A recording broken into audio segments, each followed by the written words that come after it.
திரு வாஞ்சிநாதன், இதில் ஒரு கோர்ட்டில் ஒரு அப்சர்வேஷன் அப்படின்னா கூட ஒரு என்ன மாதிரியான கட்சி, இது என்ன மாதிரியான தலைமை பண்பு அப்படின்ற ஒரு கேள்வி எழுப்புறாங்க.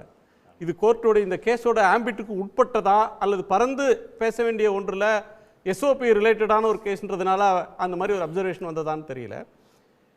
அவரை குறை காண்றதுக்கு ரசிகர்கள் தயாரா இல்ல, நாங்க பார்த்த இடத்துல விக்டிம்ஸே அந்த மனநிலை இல்ல அப்படின்னு நாகராஜ் சொல்றாரு. இது எல்லாத்தையும் சேர்த்து பார்த்தா என்ன மாதிரியான ஒரு உணர்வு உங்களுக்கு வருது? இதை நீங்க எப்படி புரிஞ்சுக்கிறீங்க? இல்லை, இதுதான் இன்னைக்கு விவாதிக்க வேண்டிய முக்கியமான பிரச்சனை.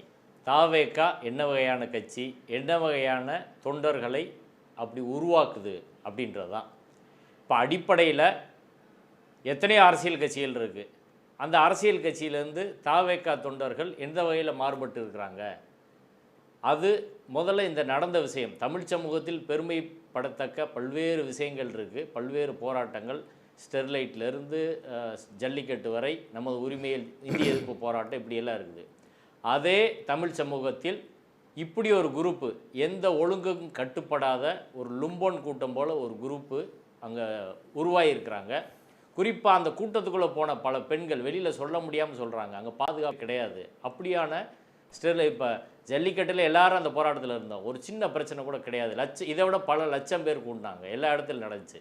ஆனால் இந்த கூட்டத்தில் ஏன் இப்படி நடக்குது, அதில் வர்ற இளைஞர்கள் ஏன் இப்படி இருக்கிறாங்க?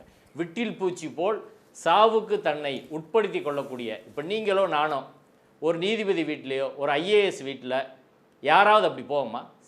இறந்தவர்கள் பெரும்பாலானவர்கள் யார்? மேல் சாதியை சேர்ந்தவர்களா? ஐயர் அங்கையங்காரங்க செத்துருக்காங்களா? பணக்கார வீட்டு பிள்ளைகள் செத்துருக்காங்களா? ஏழைகள், குறிப்பாக பட்டியல் சமூகத்தை சேர்ந்தவர்கள், சூத்திர பஞ்சம சாதியை சேர்ந்தவர்கள் தான். அப்படிப்பட்ட இளைஞர்கள் விட்டில் பூச்சி போல விஜய் திரையில் செய்வதை நேரில் செய்வார் என்று ஒரு மூட நம்பிக்கையை வைத்து போகிறாங்க.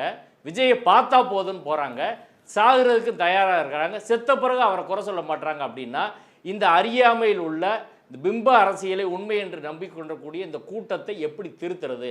இப்போ ரஜினி வராரு, விஜய் வராரு, அடுத்து சிவகார்த்திகேயன் வருவார், தனுஷ் வருவார், இதெல்லாம் பிரச்சனை இல்லைங்க. இவர்கள் நாளைக்கு இந்த விஜய் கட்சியோட இந்த கட்சியெல்லாம் கூட்டணி மாறும், இவங்களாம் மாறி மாறி பேசுவாங்க, அதுவல்ல பிரச்சனை.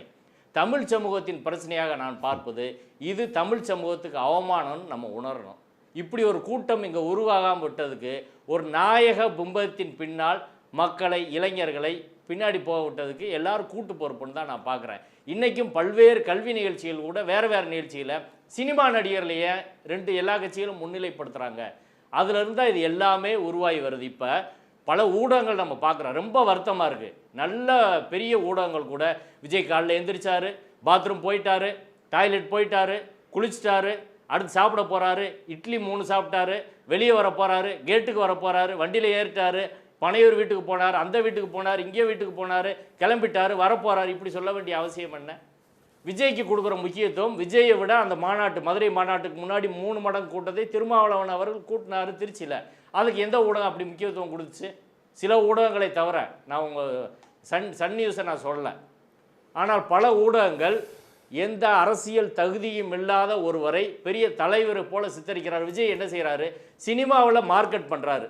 அவர் படத்தை வச்சு மார்க்கெட் பண்ணி முழுக்க அந்த இண்டஸ்ட்ரியை கருப்பு பணத்தில் புழங்கக்கூடிய ஒரு இண்டஸ்ட்ரி, அதில் அவர் என்னமோ செய்கிறாருன்னு சொல்லி அதை நம்புகிறாங்க. அவரதே போல் இங்கே அரசியலே அவர் மார்க்கெட் பண்ணுறாரு. ஒரு 100-200 கோடி கொடுத்து என்னைய மார்க்கெட் பண்ணி முதல்வர் ஆக்கிருங்க, அதற்கு அவர் வேலை செய்கிறாரு. இதுக்கு பின்னாடி போகிறவங்களை எப்படி திருத்துறது என்பதுதான் நாம் நடத்த வேண்டிய உரையாடல். அதை செய்யணும்னு சொல்கிறேன். உடனுக்குடன் செய்திகளை தெரிந்து கொள்ள சன் நியூஸ் பெல் ஐகானை கிளிக் பண்ணுங்க.